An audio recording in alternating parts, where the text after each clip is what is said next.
think Republicans, and especially conservatives, like nothing better than to hear a story about someone who switched from being a Democrat to a Republican. Ronald Reagan did it. I'd like to just go into first why you were a Democrat and just what you saw well, as a Democrat. Grew up in the Deep South in Louisiana, and was recruited to the North Alabama area as a physician. And Bud Kramer became a friend of mine. He was a district attorney at the time, and then he ran for the Congress and had been in the Congress for like 18 years. And I had always helped him in his campaigns, and he was a good congressman, and both the Republicans and the Independents and the Democrats voted for Bud every time. And when he decided not to run, he asked me would I consider it, and I said of course I would. And I did, and we went through a very, very tough campaign, but I won. But your family were Democrats? They were pretty independent, actually. Okay. My first vote was for Goldwater in '64. And so as I began to realize that the administration, along with the Pelosi leadership, was a very, very far left-leaning group who really wasn't concerned about what a moderate or a conservative had to say, I was interested in this to the point where I began to pay close attention to the dynamics in the House. What really is going on here? How is she really maneuvering herself with the progressives, the Hispanic caucus, black caucus, blue dogs, etc.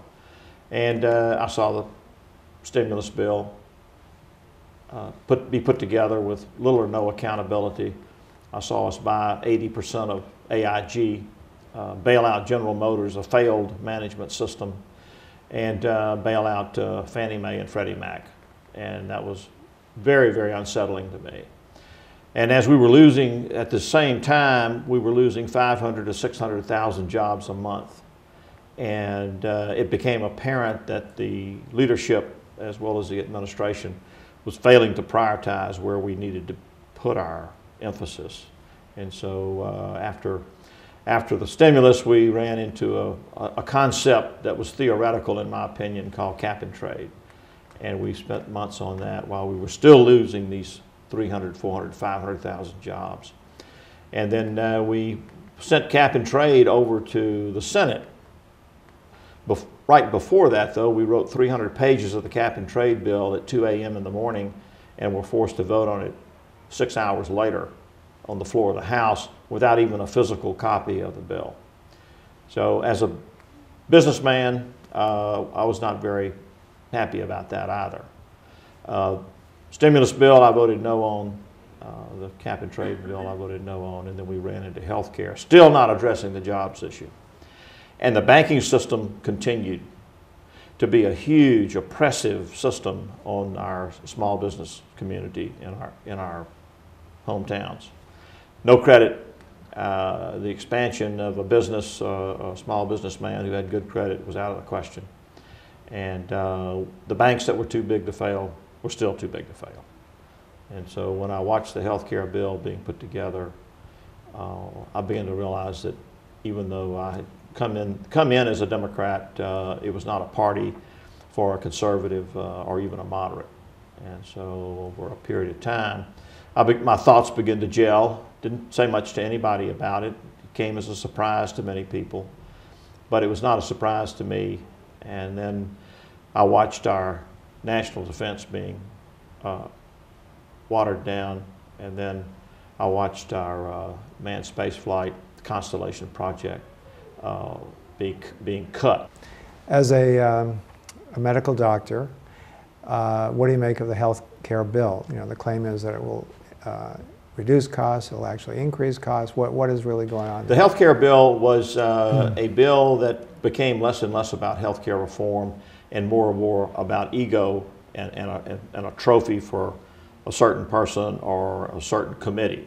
And as we looked at the bill, and as more and more decisions would be made centrally, away from the actual bedside, so to speak. And when I mean that, I mean even Washington would be deciding what policies and procedures would be done in hospitals or in physician offices, what would be paid for, what would not be paid for. It was even affecting our pharmaceutical companies.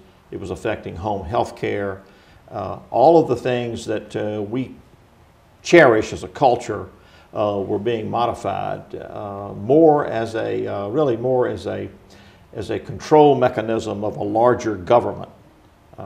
And why? Why do they want that? What is so wonderful? Their theory was that that with the healthcare taking up 16 to 18% of the gross domestic product, they wanted to see that come down, and they thought that the best way to do that was to centralize control over healthcare.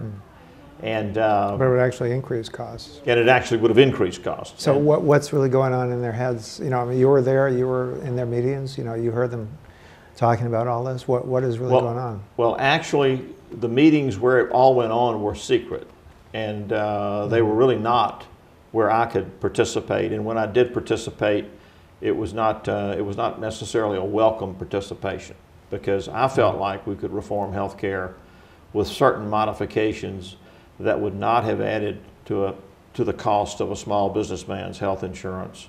It would have not centralized control over healthcare. It still would have allowed the creativity and the personal care that physicians need, and they emphasize cost control. And we all understand in medicine, those of us particularly who deal with diseases that we have no necessarily a cure for, that you can't control cost like you would building a house. And so we've got a culture that values our medical care.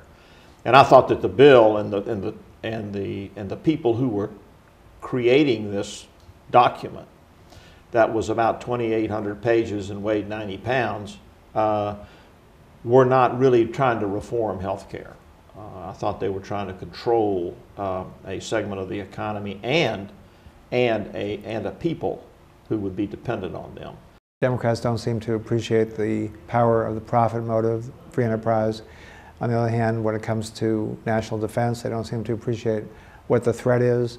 What do you make of that? How do you see what their attitudes are? It doesn't mesh with my thinking. I think what we're seeing in the Congress today are leadership in certain committees who have achieved a leadership position in a committee as chairman. I think these chairmen came through the 60s and the 70s. I think they are suffering from what I call in medicine arrested development. I don't think they recognize China as a threat. I think they think the United States is the same as it was when they believed that all corporate America was evil, that they needed to control and regulate corporate America at every step of the way, not recognizing that we can't compete internationally with an oppressive government.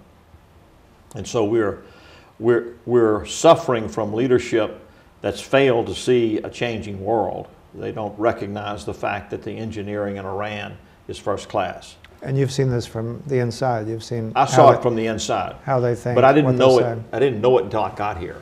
Right. You know, people say, "Well, you must have realized that these people were out of bounds to begin with." I saw them make our international allies nervous by their ambivalence about missile defense. Israel is on the edge of its chair. Japan's on the edge of its chair. We're sending mixed messages out, not recognizing that the government in North Korea is a government that cares nothing for its own people. The government in Iran is a radical Islamic government that cares nothing for negotiations that would be meaningful to their people. And so I watched our State Department think that they were somehow having a dialogue with Iran, and the whole time all Iran is doing is buying time to progress to arming a nuclear warhead so they could fit on the end of a missile that they've already developed. And President Obama, is he just the carbon copy of this, or what? How do you view what he's doing? I think the president is a very, very nice person. I'm sure that he is. He speaks well. He's got a beautiful smile. I think he's over his head. I don't think he knows. He has not transitioned from campaign to executive or manager. And when you look at the symptoms, as a physician, I use that analogy. You know, we look for a rash or a fever or something like that that might give us a clue that something more serious is going on within the system.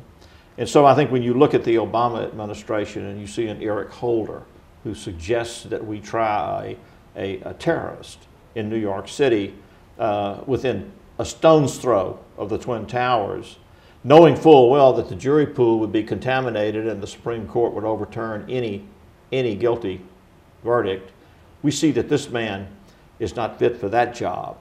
We look at Geithner and Larry Summers, part of the original credit default swap problem that brought us to our knees financially, and we're asking them to fix it. And they were to be fixing our banking system that to this day is not fixed. We watched a Napolitano let a Fort Hood occur and a day later say the system worked. It's a symptom. It's a management rash, so to speak. It's telling us that there's something wrong in the management of this particular company that we call the administration of America. And so when I see that as an independent businessman that have run many businesses, I know there's a problem there. There can't be that many missteps and not have a leadership problem. So I think our leadership problem is in our president. Since switching parties, what's been the reaction from your former colleagues? For the most part, it's been very positive. They've been cordial, they've been polite, disappointed. Many of them didn't know my district. Many of them didn't understand that my district is manned space flight. My district is the engineering that can hit a bullet with a bullet and can hit a point on a bullet with a bullet. I mean, we're the research and development for all of our rotorcraft. We're unmanned aerial vehicles. You know, Vietnam was the first helicopter war. We're beginning to see the first unmanned vehicle war in Afghanistan. It's coming out of my district. To have an administration turn their back on that, either manned space flight, the R&D that it takes to get there, or missile defense is unacceptable to me. And then the management and the failure to prioritize America's resources was unacceptable. And so I didn't, you know, I had multiple conversations about it. I sat with leadership on many occasions, expressed my views. I didn't feel like it was a place I could be. Thank you very much.